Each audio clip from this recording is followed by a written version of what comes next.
안녕하세요. 건강 365 아나운서 최인경입니다. 뇌졸중이 부담인 건 갑자기 쓰러질 수 있고 마비로 인한 후유증이 삶의 질을 떨어뜨릴 수 있기 때문이죠. 특히 뇌혈관이 막히는 뇌경색은 급성 뇌경색으로 불릴 정도로 갑자기 문제가 생길 수 있는데요. 원인이 뭘까요? 어떻게 대처하고 어떤 치료가 진행되는 걸까요? 잠시 후에 알아봅니다. 그리고 간암의 위험을 높일 수 있는 간염에 대해서도 살펴보겠습니다. 건강 365 A스타일의 아쉬운 마음인 걸 듣고 시작하겠습니다. KBS 라디오 건강 365 함께하고 계십니다. 뇌경색도 부담스러운데 급성이라는 단어가 더해지면서 급성 뇌경색이 되면 어떨까요? 초기 대응이 아주 중요할 것 같은데요. 고려대 구로병원 신경과 김치경 교수에게 도움 말씀 듣겠습니다. 교수님 안녕하세요. 네, 안녕하세요. 우리가 흔히 픽떡이라고 하는데요. 그 혈전이 혈관을 막으면 뇌경색이 되는 거죠?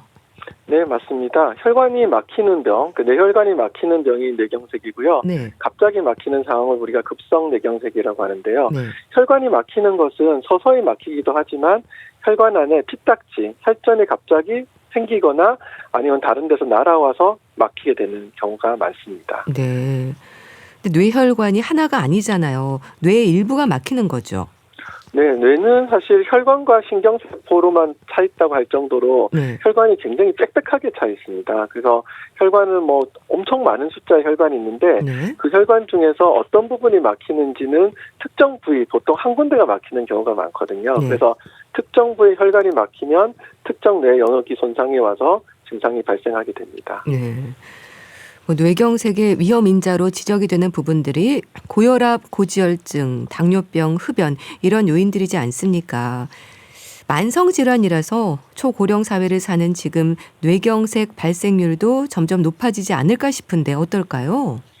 네, 맞습니다. 사실 뇌경색의 위험 인자라고 불리는 병들이 대부분 만성 성인병이라고 할 수 있는 고혈압, 고지혈증, 당뇨병 이런 것들이고요. 네. 또 흡연, 음주들이 이제 주요한 영향이기 때문에 제가 보통 환자분들께 설명드릴 때 생활습관병이다 이렇게 말씀드리거든요. 그래서 그런 생활습관이란 것이 단기간에 1, 2년 이런 사이에 문제가 일으키는 것이 아니라 네. 사실은 10년, 20년 이렇게 장기간 동안 누적이 되다가 어느 날 갑자기 증상이 발생하게 됩니다.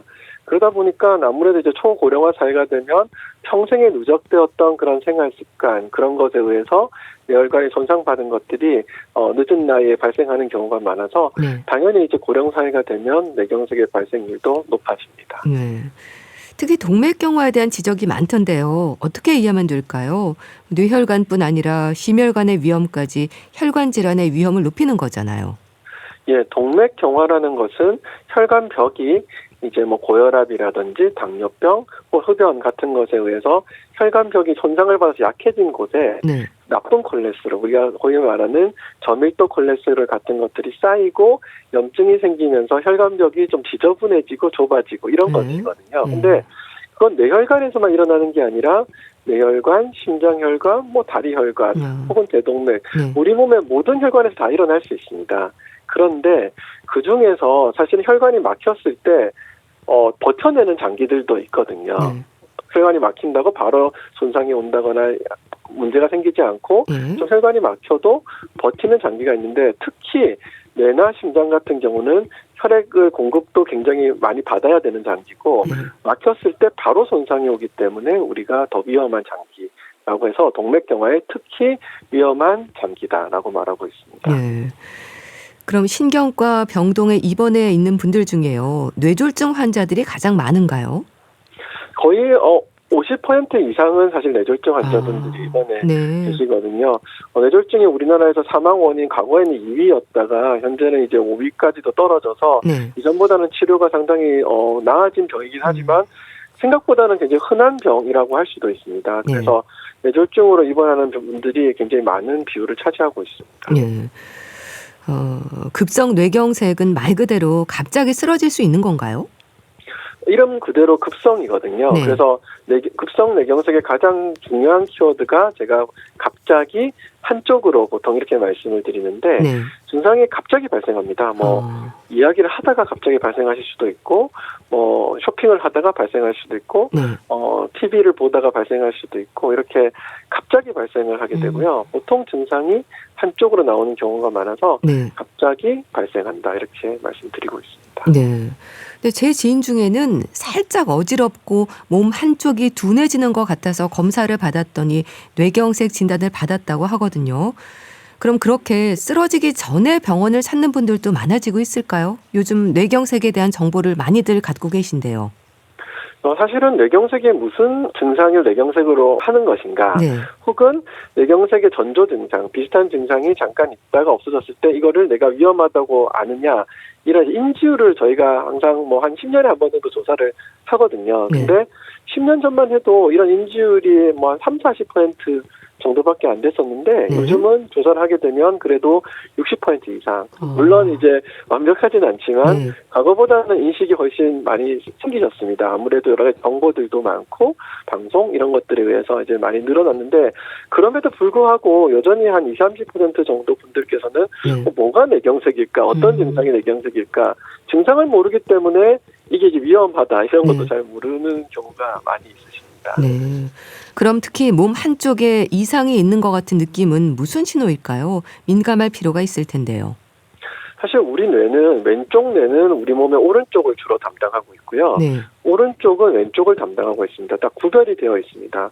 그러다 보니까 혈관은 여러 군데가 동시에 막히는 경우가 드물게 있지만 보통 하나가 막히거든요. 그래서 왼쪽 혈관이 막히든 오른쪽 혈관이 막히든 보통 하나가 막히는 경우가 훨씬 많습니다. 네. 그래서 저희가 이제 한쪽으로라고 굉장히 중요하다고 말씀드리는 이유가 네. 왼쪽 혈관이 막히면 오른쪽 몸에 이상이 생기고 오른쪽 혈관이 막히면 왼쪽 몸에 이상이 생기기 때문에 네. 한쪽이라는 게 중요하고요.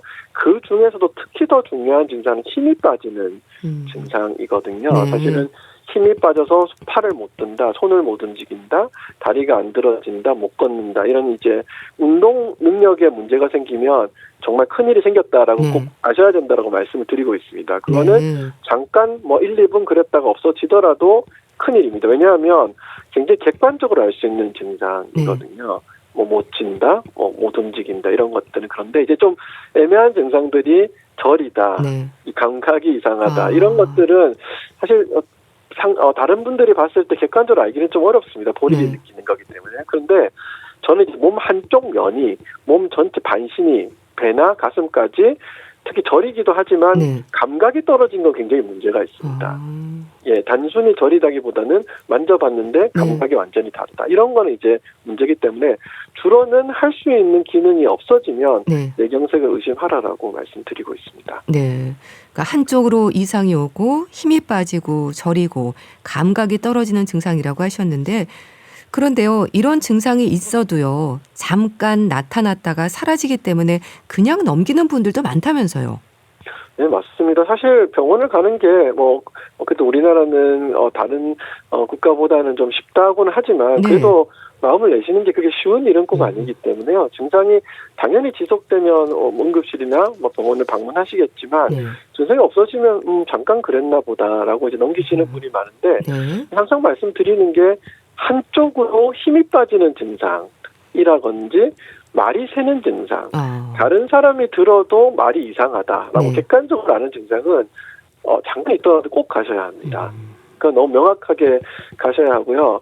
근데 이제 혹시 한쪽이 갑자기 저렸다가 좋아졌다, 네. 아니면 감각이 떨어졌다 좋아졌다, 혹은 어지러웠다 좋아졌다 이런 것도 좀 애매할 수 있거든요. 균형이 좀 잘 안 잡혔다 좋아졌다 이런 부분이 있는데 이럴 때는 제가 한 가지 더 추천을 드리는 게 본인의 위험인자를 알고 계셔야 됩니다. 그래서 고혈압, 당뇨병, 고지혈증, 흡연, 심장질환 이런 것 중에서 두 가지 이상이 있으면 저는 네. 병원을 꼭 가시라고 말씀을 드리고 있고요. 네. 한 가지가 있을 때라도 증상이 확연하게 객관적으로 다른 사람이 봤을 때도 이상하면 병원을 가셔야 하겠습니다. 네. 이 뇌경색이 무서운 이유가요. 혈관이 막히면 아주 빠르게 뇌 손상이 진행되지 않습니까?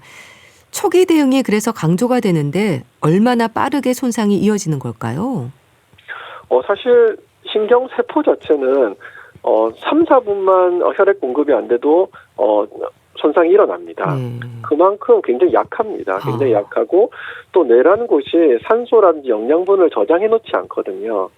모두 다 혈액관으로부터 공급을 받고 있습니다. 아무래도 직립보행을 하기 위해서 좀 가볍게 만들었다고 이제 추정을 하고 있는데요.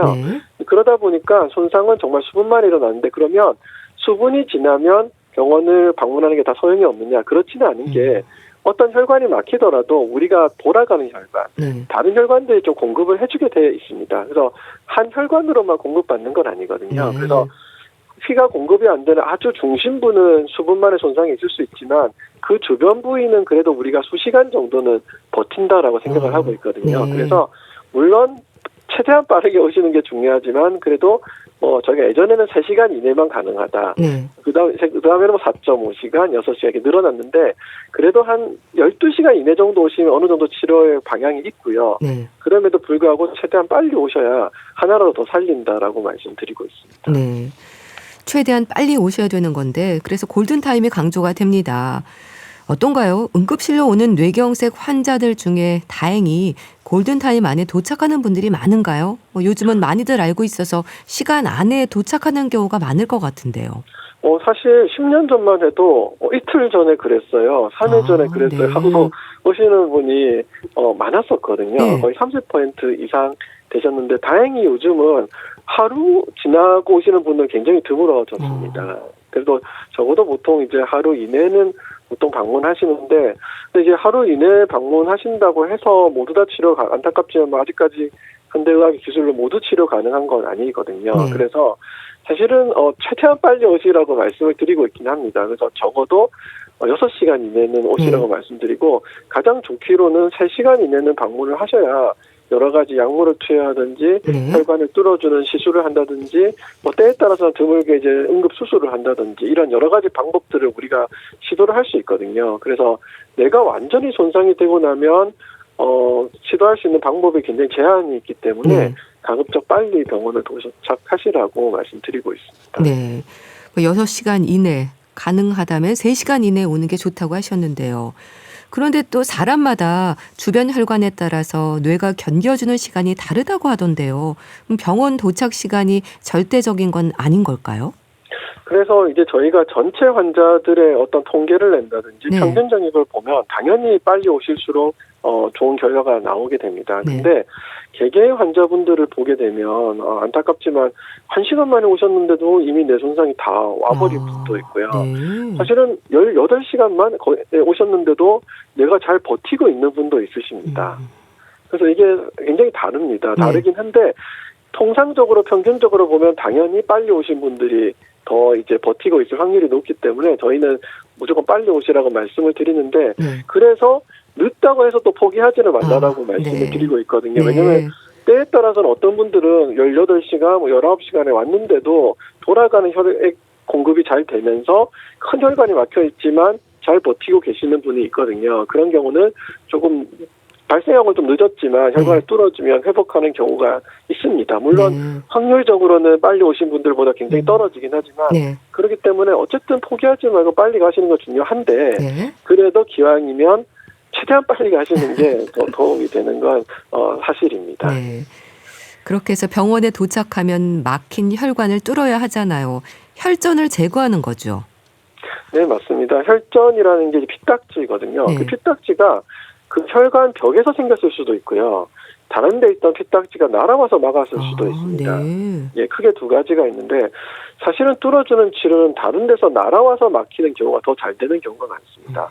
왜냐하면 혈관 자체는 튼튼한데 다른 데서 피딱지가 날아왔기 때문에 이걸 이렇게 뽑아준다든지 부순다든지 끌어낸다든지 하는 것들이 더 잘 되고요. 만약에 이것들이 그 자체가 막히면 뚫어낸 다음에도 또 막히고 할 수도 있거든요. 그럼 이제 그 자리에 스턴트를 설치한다든지 또 다른 방법을 쓰는데 어찌됐든 간에 아직 내가 다 손상이 오기 전에 치료를 해야 뚫어준 다음에도 내가 최대한 많이 살아나게 됩니다. 그럼 혈전을 제거하는 시간은 상태에 따라서 차이가 큰가요? 맞습니다. 혈전이 어디에 있는지도 굉장히 다르고요. 또 혈전을 제거하는 게 뇌를 실제로 직접 내 혈관에 바로 들어가는 게 아니라 사타구니에 있는 혈관을 통해서 들어가서 뚫게 되거든요. 그래서 접근하는 경로, 혈관이 얼마나 목부터 뇌까지 꼬여 있는지, 막힌 위치의 상태는 괜찮은지, 네.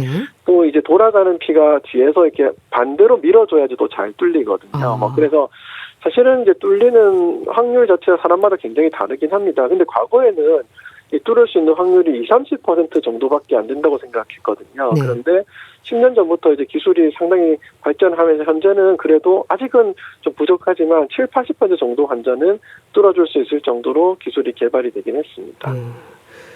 혈전 제거술을 하고 나면 환자는 바로 일어날 수 있는 건가요? 또 정신을 차렸을 때 쓰러진 상황을 기억하시는지도 궁금합니다.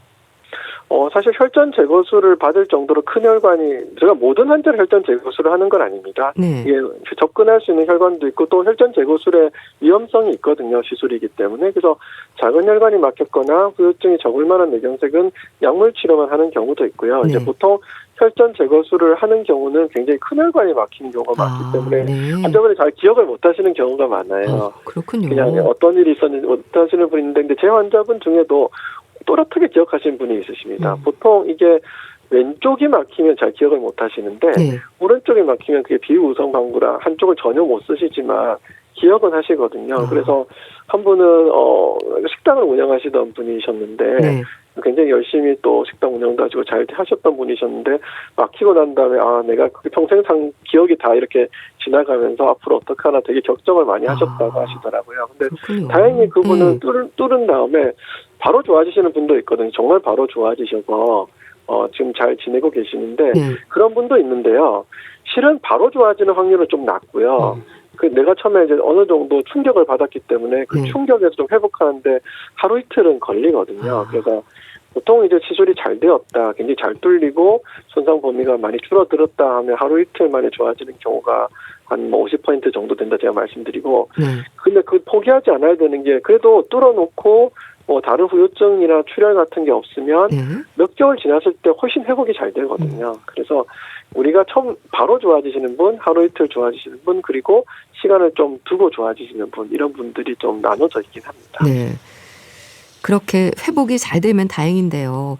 혈전을 제거해서 회복했다고 해서 방심할 수는 없다고 들었습니다. 뇌압이 증가하면서 뇌 손상이 추가로 이어질 수도 있다면서요?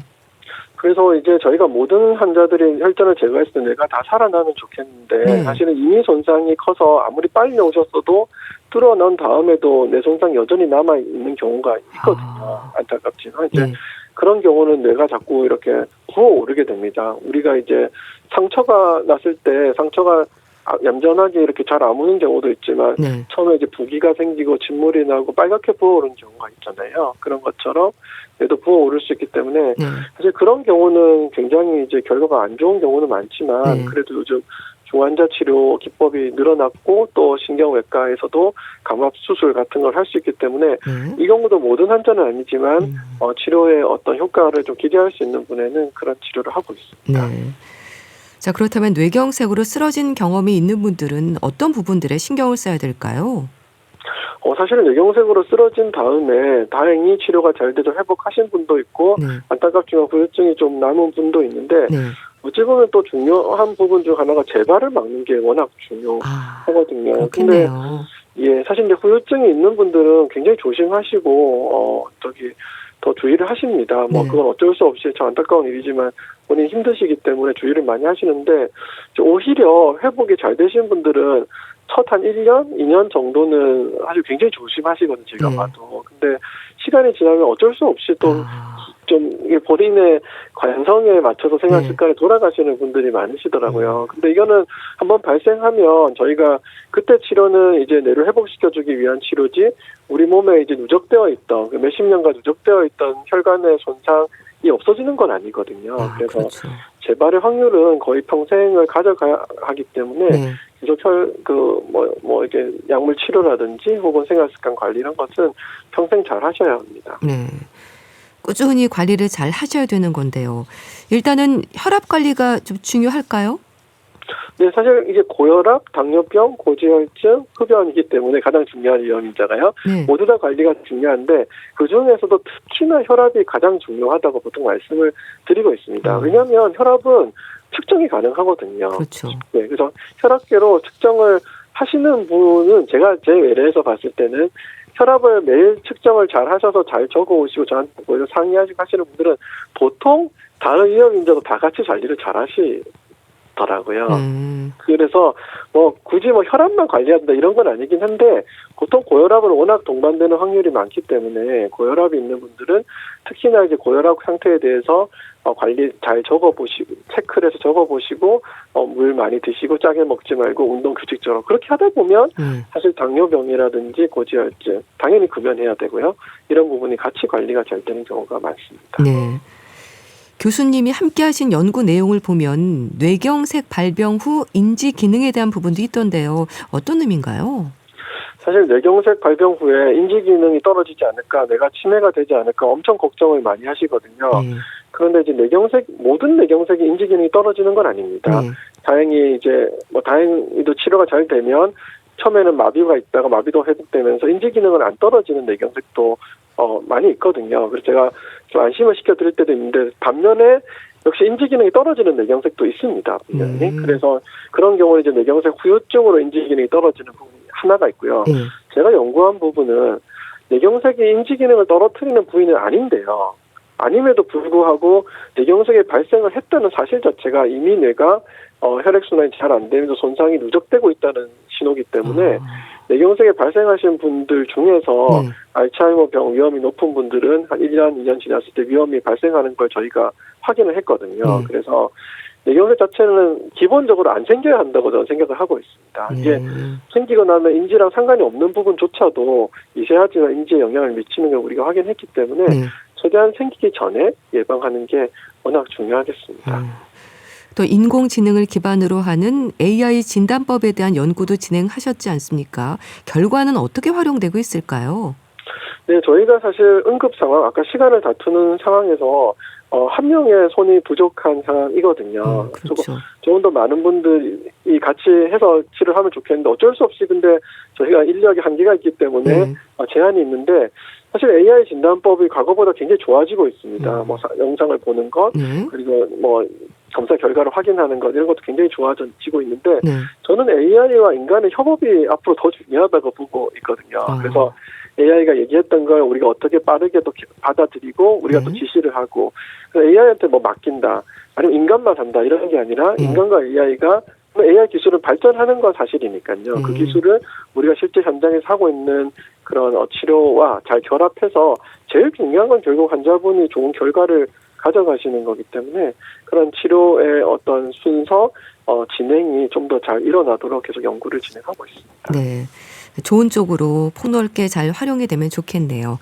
알겠습니다. 오늘은 급성 뇌경색에 대해서 자세히 알아봤는데요. 고려대 구로병원 신경과 김치경 교수와 함께했습니다. 감사합니다. 네, 감사합니다. KBS 라디오 건강 365 함께하고 계신데요.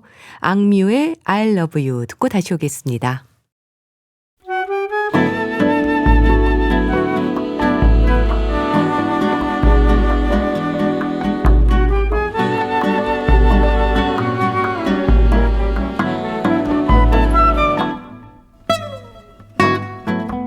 건강한 하루의 시작. KBS 라디오 건강 365.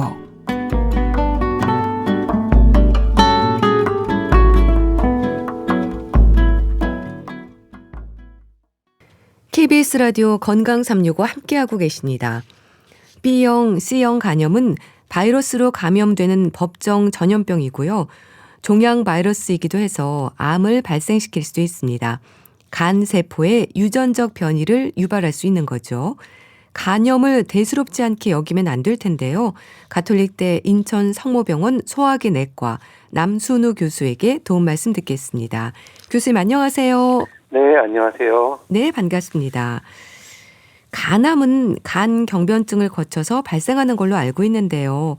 B형 간염은 간 경변증으로 가지 않더라도 바로 간암으로 갈 수 있다고 들었습니다. 그런가요? 네, 맞습니다. 네. 모든 종류의 간염은 다 간암을 발생시킬 수 있습니다. 네. 간 경변증을 거쳐서 간암으로 가는 경우가 대부분이긴 하지만 간경변으로 명확하게 증명되지 않은 상태에서도 간암이 생기는 경우가 종종 발생하는데 그 원인은 명확하지 않지만 환자의 면역 상태나 네. 혹은 당뇨병 같은 동반 질환, 네. 그리고 환경 상태, 그리고 환자의 식이 정도에 따른 영양 상태에 따라 좌우되는 것으로 생각합니다. 아무 증상 없이 어느 날 갑자기 간암이 생길 수 있다는 건가요? 그렇습니다. 간암은 초기에는 전혀 증상이 없기 때문에 네. 진행력 정도를 알 수 없는 경우가 대부분입니다. 그런데요, B형 간염과 C형 간염은 바이러스잖아요. 성격은 전혀 다르다면서요. 네. 일단 바이러스가 B형 같은 경우는 DNA 바이러스고요. C형은 RNA 바이러스로 그래서 차이부터 시작해서 네. 전혀 다른 종류의 바이러스이고 또한 간염의 진행 양상도 차이가 큽니다. 네. B형 간염 같은 경우는 백신이 개발돼 있어서 이제 백신 접종으로 예방이 가능하고요. 네. 물론 만성으로 진행하는 경우에는 유사하게 진행되지만 네. 급성기에는 B형의 경우에는 급성 간염의 증상이 대부분의 경우에 나타나고 약 7에서 80% 정도는 6개월 이전에 항체가 생기면서 만성화되지 않지만 네. C형 간염 같은 경우는 반대로 급성기에는 증상이 거의 없고요. 그리고 급성기를 지나면 약 네. 30% 정도에서 소멸되고 대부분의 경우에 만성으로 진행합니다. 네. 그리고 치료 효과도 차이가 나서 B형의 경우는 장기간 약을 복용해서 유지해야 되고 네. C형 같은 경우는 2, 3개월 약 복용으로 바이러스가 거의 소멸됩니다. 네. 그러니까 B형 간염은 예방이 가능하지만 완치되는 건 아니고 C형 간염은 백신은 없지만 치료를 통해서 완치가 될 수 있다는 거네요. 네, 그렇게 보는 것이 합리적이네요. 그럼 간 경변증이나 간암의 위험으로 볼 때 B형 간염, C형 간염 모두 지적이 되는 건 맞는 거죠? 네, 그렇습니다. 네. 만성으로 진행하면 두 바이러스 모두 간암의 발생률이 높아지는 것이 맞습니다. 그런데 B형 간염은 예방 접종이 가능한데도 간 경변증이나 간암의 많은 부분을 차지하는 이유가 뭔가요? 예방접종을 통해서 지금 40대 이하에서는 네. 보유자 비율이 거의 0에 수렴할 정도로 줄어들었지만 50대 이후에 고령층에서는 아직 보유자 및 만성 환자들이 많이 있습니다. 그럼 간염을 얘기할 때 만성 B형 간염, 이제 C형 간염이라는 말도 하는데 간염이 오래되면 만성화되는 건가요? 그렇게 볼 수 있겠습니다. 보통 급성과 만성의 기준은 6개월 정도의 그 기간으로 정의합니다. 그 만성화된다는 건 간에 어떤 변화가 생기는 건가요? 딱딱해지는 건가요? 쉽게 말해서 그렇게 볼 수가 있는데요. 일단 염증 반응이 반복되어 상처가 나고 네. 그것이 낫는 과정에서 이제 딱딱해지는 그런 현상들이 생기고요. 네. 그 현상이 장기간 지속되면 섬유화라는 네. 경화 반응을 거치게 되고 우리가 정의하는 간 경변증이 됩니다. 네. 그럼 간 경변증이 되면 뭐 간의 재생 능력에서도 역할을 제대로 못한다고 봐야 되는 건가요? 네, 간은 원래 정상의 경우에는 재생 능력이 탁월한데 네. 만성 염증으로 탄력을 잃고 재생 능력이 떨어진 간은 그 능력이 현저히 감소하게 됩니다. 네. 그래서 만성 간염으로 손상된 간에서는 간암의 위험이 높아지는 건가 봐요.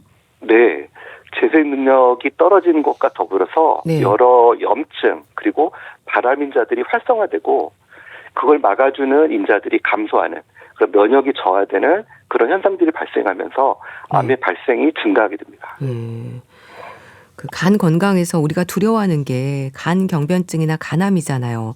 그런 위험한 질환을 막기 위해서는 만성 간염에 대한 적극적인 관리가 참 중요하겠네요. 네, 그렇습니다.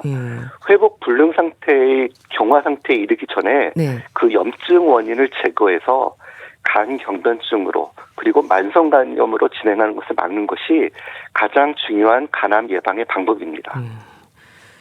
B형 간염 바이러스에 감염되는 과정도 궁금한데요. 주로 어디서 감염이 되는 건가요? 요즘은 위생 상태가 좋아져서 사실 남의 거 물품이나 이런 걸 쓰는 경우는 거의 없잖아요. 네. 그렇지만 어쨌든 타인의 물품이나 주사기 그리고 위생용품에서의 감염 같은 것들이 생길 수 있고요. 네. 어떤 식으로든지 체액이나 혈액으로 감염되는 것이 많습니다. 아직도 대부분은 그 B형 간염 가지고 있는 산모에서 네. 발생하는 태아로 인한 태아에게 직접 감염된 수직 감염이 가장 문제가 될 수 있습니다. 네. 체액이나 혈액을 통해서 감염이 되는 경우가 이제 가장 문제가 되는 거네요. 네. 또 그런 일은 거의 없을 것 같긴 한데요. 주사 바늘을 재사용한다거나 면도기, 손톱깎이 같은 용품을 함께 쓸 때도 위험이 있는 건가요? 그렇습니다. 그래서 공공장소나 목욕탕 같은 곳에서 네. 그러한 공용용품은 거의 사용 안 하는 것이 좋죠. 특히 B형 간염 바이러스 보유자들의 가족들은 B형 간염 바이러스 검사를 받아야 한다면서요? B형 간염 같은 경우는 일상적인 접촉에서 감염될 확률은 극히 낮지만 네. 아무래도 가족들은 검사가 필수적이겠죠. 주로 부모에게서, 특히 엄마에게서 감염될 확률이 높으니까 네. 반드시 가족 구성원 전체가 검사를 받아서 B형 간염 갖고 있는지 확인해야 합니다. 네. 그래서 걱정들을 좀 많이 하시는데 물론 함께 식사를 한다거나 대화 중에 감염이 되는 일은 없는 거죠? 거의 없죠. 그래도 그렇긴 하지만 네. 백신을 접종해서 항체를 완전히 만들어 놓은 것이 안전하죠. 그런데요, 또 성인들의 경우에는 급성 B형 간염에 걸려도 만성으로 되는 일은 많지 않다면서요. 문제는 어릴 때 B형 간염에 감염된 경우가 만성의 위험이 높은 건가요? 네, 그렇습니다. 아까 말씀드린 대로 급성 같은 경우는 대다수가 이제 만성으로 가진 않는데요. 네. 하지만 그것이 이제 부모의 어머니에게서 받은 수직 감염처럼 어렸을 때 받을 경우에는 네. 감염에 노출됐을 때 면역이 커버할 수 있는, 면역이 저항할 수 있는 그런 형태가 만들어지지 않기 때문에 네. 항체가 생성돼서 막아내기가 어렵습니다. 그러니까 어렸을 때 감염될수록 만성으로 가기가 쉽지요. 네. 근데 그런데 자신이 B형 간염 바이러스 보유자인지를 모르고 지내는 분들도 많지 않나요?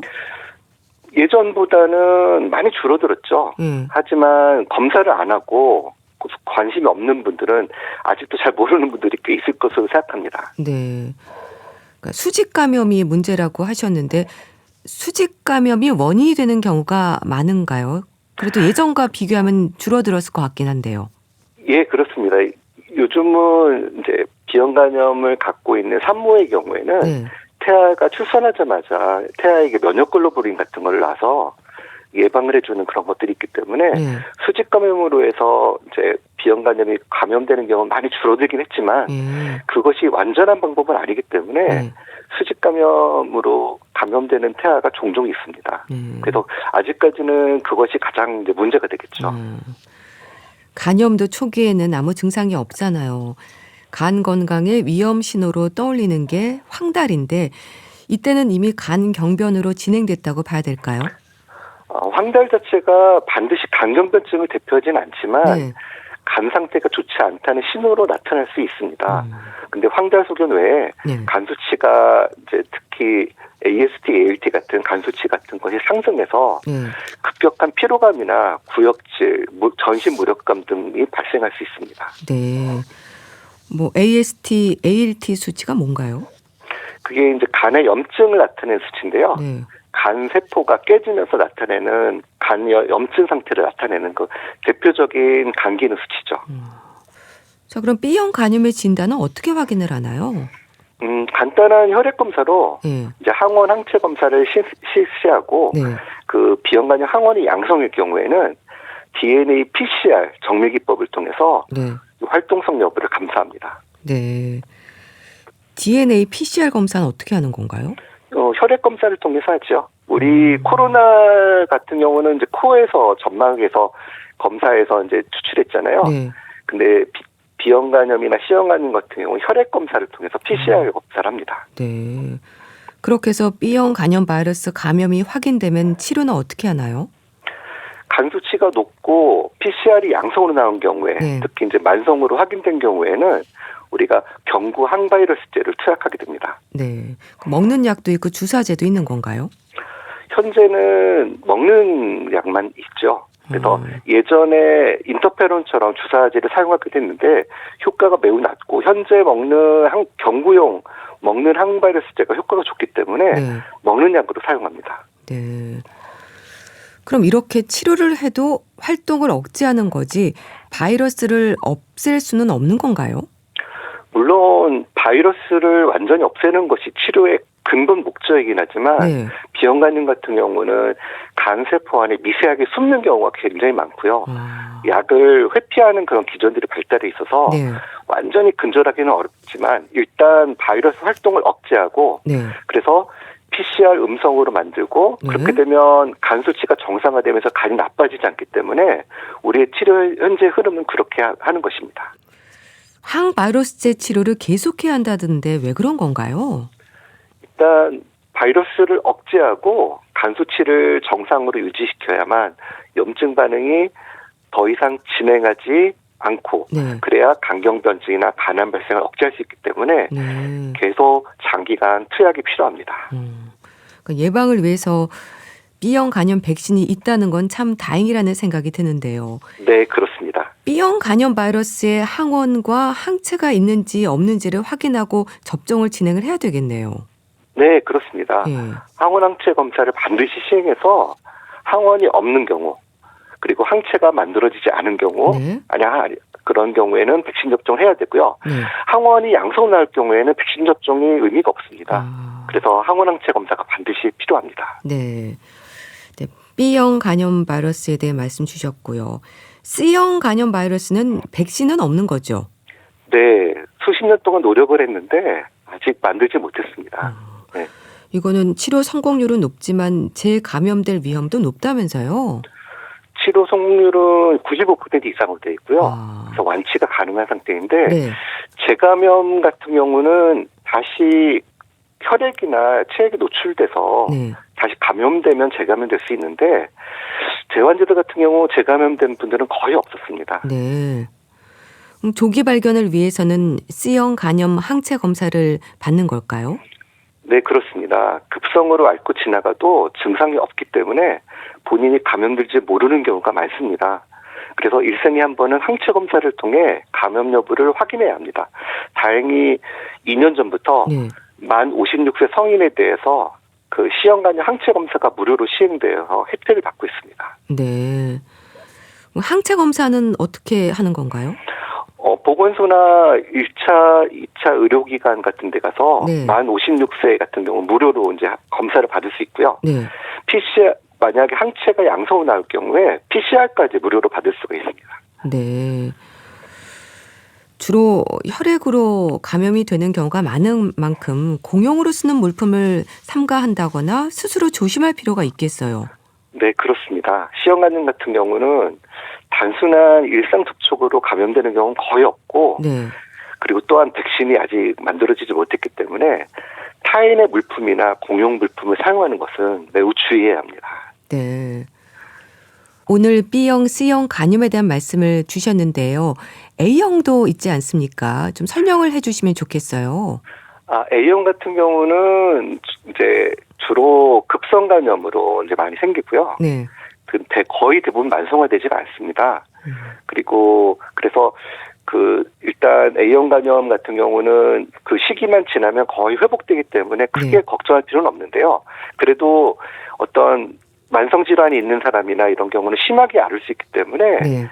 A형 간염 항체를 만들어 놓은 백신을 접종하는 것이 유리합니다. A형 간염은 2번 정도 접종을 하면 거의 항체가 생기거든요. 네. 그래서 백신을 접종해서 A형 간염 항체를 만들어 놓으면 뭐 크게 걱정할 그런 병은 아니라고 생각합니다. 네. 간염의 간암 위험을 예방할 수 있는 방법 어떤 말씀을 강조하실까요? 일단 원인 제거가 가장 중요하고요. 네. 예방할 수 있는 것은 무조건 예방을 해야죠. 그래서 비형 간염 같은 경우는 백신을 꼭 접종을 하고 네. 항체를 만들어 놓는 것이 안전하고 C형 간염 같은 경우는 위생적으로 그리고 접촉을 주의해야 되는 것이 가장 중요하기 때문에 네. 일단 무조건 피해야 되겠죠. 네. 그래서 일단 간염이 걸리고 또 만성으로 갔다고 하면 네. 간 전문의를 꼭 정기적으로 방문해서 네. 간 상태에 대해서 정밀하게 모니터하고 체크하고 만약에 간 상태가 좋지 않다 그러면 네. 투약을 하면서 간암의 진행을 막는 것이 가장 중요한 방법입니다. 네, 알겠습니다. 오늘은 간암의 위험을 높일 수 있는 간염에 대해서 살펴봤는데요. 가톨릭대 인천 성모병원 소화기 내과 남순우 교수와 함께했습니다. 감사합니다. 네, 감사합니다. 소방차의 어젯밤 이야기 보내드리면서 인사드릴게요. 건강365 아나운서 최인경이었습니다. 고맙습니다.